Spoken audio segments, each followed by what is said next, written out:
to be able to do our calculations about fuel cells, we have to step back a little bit and learn about thermodynamics. If you are watching this course about fuel cells, you probably already know about thermodynamics, so I'm going to go through it really quickly. If you don't know about thermodynamics, I do have a whole playlist of thermodynamics. It's inside my mechanical playlist as well. Thermodynamics is a fantastic field of study. It's a study of transformation of energy from one form to another. You know by now that energy cannot be created or destroyed. It changes from one form to another. Usually we use a first law energy balance for that, where we can add up all the types of energy in equals the types of energy out. So the thermodynamics has a set of fundamental laws or assumptions that we assume to be true about the energy and how it is transferred. And those can relate mathematically to temperature, pressure, and volume, and we call all of that thermodynamics. Fuel cells are energy conservation devices. They're not magic. We don't create energy with them. So the laws of thermodynamics apply to fuel cells. And these laws allow us to calculate the ideal case, like the maximum electrical potential that we can get out of a fuel cell. But in reality, any real fuel cell is going to perform at or below that thermodynamic limit. In reality, we have thermodynamics to describe our mechanical systems or our energy systems, but really there are losses in the real world as well. So let's remember the difference as we restudy our thermodynamics here. It's really important to know the difference between energy and power. Energy is the ability to do work. Energy is a quantity. It's like a bucket. So I have this much energy. Power is the rate of using that energy or the rate of making that energy. So if I use this much energy in a second, that was a really powerful application that used that energy. If I have this same bucket of energy or this amount of energy or this number of joules of energy, and I use it in a month, then I'm not powering a very powerful device, right? So energy is a quantity, it's an amount, it's measured in joules. But power is the rate that we made that quantity or that we use that quantity.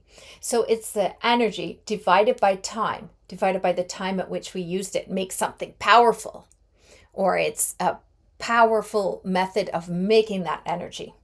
So we often see watt hours or kilowatt hours. And a lot of times students tell me, and I ask all the time, what is a joule? What is a watt? What is a kilowatt hour? And the most common problem, even in not just in first years, but second years, third years, about to graduate engineers, is that they think a kilowatt hour is a measure of power.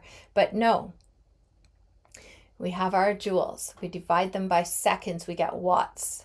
It's the rate of the amount of energy that got consumed in watts. If I take that watt and I multiply it again by time, I have energy divided by time, and I'm multiplying again by energy.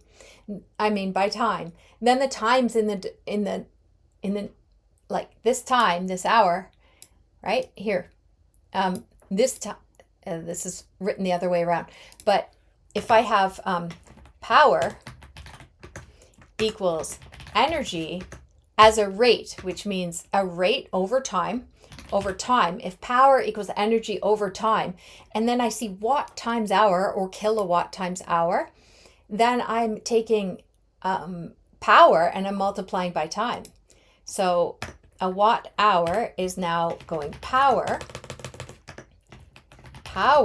times time equals, I had time in the denominator. If I multiply that by power, then I'm back to energy, right? So a watt hour or a kilowatt hour is a measure of energy. And again, that's not a rate.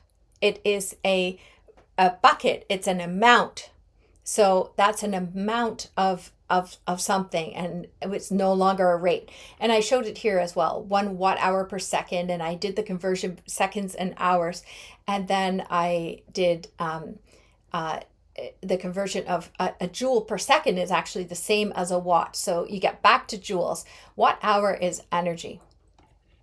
Speaking of energy, there's lots of different types of energy. The energy associated with motion, associated with velocity, position over time, is kinetic energy, 1/2 mv squared. 1/2 is a constant, relates to mass. It's the velocity that mass is moving in. Potential energy is the energy associated with gravitational potential. You get more gravitational potential on a larger item or a larger mass.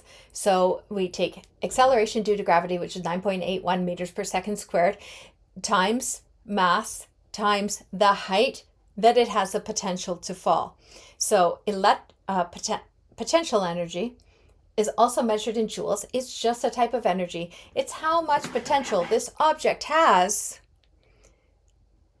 to fall, turn into kinetic energy, the energy of motion. Now, this is going to make a lot more energy of motion if it's heavier, and it's going to make a lot more energy of motion if it's up really, really high at a high H. But at all on Earth, it's going to fall at the acceleration due to gravity, 9.81 meters per second squared. Now, hopefully this is review for you. Internal energy is another type of energy. What is it measured in? It's also measured in joules. Energy is measured in joules. Energy is another word for work. Work is a type of energy. Work is a measure of energy that describes that energy putting a force over a distance, or a pressure times a volume. So internal energy is the energy associated with the motion and structure of molecules. So internal energy is somewhat related to the structure of those molecules. And the structure of those molecules are a function, or the structure of molecules is described as entropy. Entropy is how much energy or order there is in those molecules. Entropy S. It's the association with the motion and the structure of those molecules. Every substance has a different amount of internal energy, and a fuel cell converts a portion of this internal energy we're going to calculate. There are two different types of internal energy inside our molecular structures. One of them is latent energy, and the rest is the chemical energy. The latent energy is that energy that I talked about previously in the previous lecture, is that it requires energy to break bonds.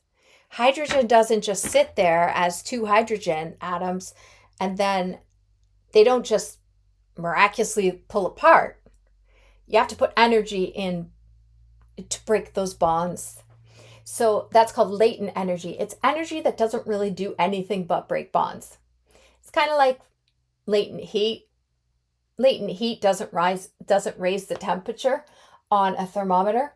It enables a change of state to happen. So we boil at 100 degrees Celsius, but as we add more heat energy from, say, a fire to that boiling water, yes, more heat energy is going in and it's absorbing that energy, but it's not raising the temperature. It's absorbing that energy as the latent energy that changes from liquid to a gas.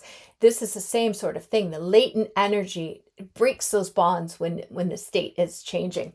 And then there's the chemical energy in it. So that is when fuels are combusted, they actually release that chemical energy. And the total energy in a system, sort of, I have total energy written here as kinetic energy plus potential energy plus internal energy. There's more than that because we can add some work to that system. We can add heat energy to that system, but that's going to change the internal energy. But in general, here's three big energies that can go into a first law energy balance. Let's also get caught up on this bit of thermodynamics. Enthalpy. Enthalpy with an H is different than entropy. Enthalpy is the amount of, accounts for the work that gets done on a system that had a certain amount of internal energy U, but then work got done on it that can be quantified as pressure times volume. So pressure times volume does work. I can derive that for you. I don't think I've posted derivation of that, but I love the derivation of P times V being work. So put a comment below if you want the derivation of H equals P times V. It's beautiful. Anyway, enthalpy. Enthalpy describes the change in internal energy when this happens. Enthalpy is used a lot in my world of energy as ways to describe, say, the heat change, the change in temperature of a working fluid in, say, something like a heat pump, a closed refrigeration cycle, where if you can't measure the temperature or pressure, then you can assume the change. You could calculate the change in enthalpy because you know the substance, and there are pressure enthalpy tables and pressure volume tables that relate to enthalpy. And then you can calculate the unknown temperatures and pressures. And you can look at my videos that are pH curve videos to take a look at how that applies to the real world. Entropy, I already mentioned. It's a measure of disorder. Molecules at low temperature do not move around very much, but those at higher entropy in the system, they're pretty excited and they're moving around. They're taking up more space. And of course, we know that energy can't be created or destroyed. It can only change form. And an energy balance basically says the amount of energy entering a system minus the amount of energy leaving a system equals the total energy of a system. That energy could be in the form of work, heat, mass, internal energy. Lots of different ways to write the law of thermodynamics. Delta E equals E in minus E out, or I like to always say energy in equals energy out and put all of the QWE on one side, QWE on the other side. If you don't know what I'm talking about first law energy balance, you have to see my videos on thermodynamics. They go on and on and on, and I do first law energy balances over a pump, over a turbine, over a pipe. First law energy balances. Once you do a bunch of them, it gets pretty straightforward, and you notice that things like Bernoulli equation is a special case of a first law energy balance, and really it applies to everything because by definition things cannot be created or destroyed. Second law of thermodynamics is a little bit more less practical, a little bit harder to think about. It deals with that quality of energy. It doesn't deal with just the quality of heat energy, but it's easy to think about in heat energy. So it's about the direction that energy will flow. And you cannot make energy flow in a direction from low energy to high energy because what's going to push it there? Things lose energy over time. They lose energy and it transfers to another form. But it goes into another system. So we cannot make something have a higher form of energy. And a good way to think about the quality of energy is when you think about heat energy. Heat energy, heat flows from high quality to lower quality. So when you have a coffee in a mug, and I have this coffee outside in the cold because I'm a Canadian, and it's actually called a snow day today. It's very cold outside. And so cold that schools were canceled. So here's my hot coffee in a mug, and you're going to say your coffee's going cold. But that sort of implies that cold is a type of energy that's going into my coffee. It's not true. Second law of thermodynamics says that it's the higher form of energy that is going to be moving to the lower form of energy. So my hot energy is going to lose its heat. So the heat from my coffee is going to move into the ambient air. So instead of saying my coffee is getting cold, you have to say the ambient air around your coffee is getting warmer because it's actually the high quality heat of my coffee. is going to the low quality heat in ambient air. And it's transferring all by itself, and we can calculate the rate at which that'll transfer. It's related to delta T, the difference in temperature in ambient versus in my coffee. And the third law of thermodynamics, a little bit less known, is the zero entropy at zero temperatures. It says that there is actually no energy state. It's an absolute reference point for scaling entropy of a material. And that is absolute zero, negative 273 degree Kelvin, I think it is, but don't quote me on that. And there is zero entropy of special case water at that reference point. So that's how we can scale the entropy of all materials. So I hope you enjoyed this review of thermodynamics so that we can continue on with our lessons in fuel cells. Thank you for joining. Subscribe, like, put your comments below. Let's get to the next lecture in this course. Thank you.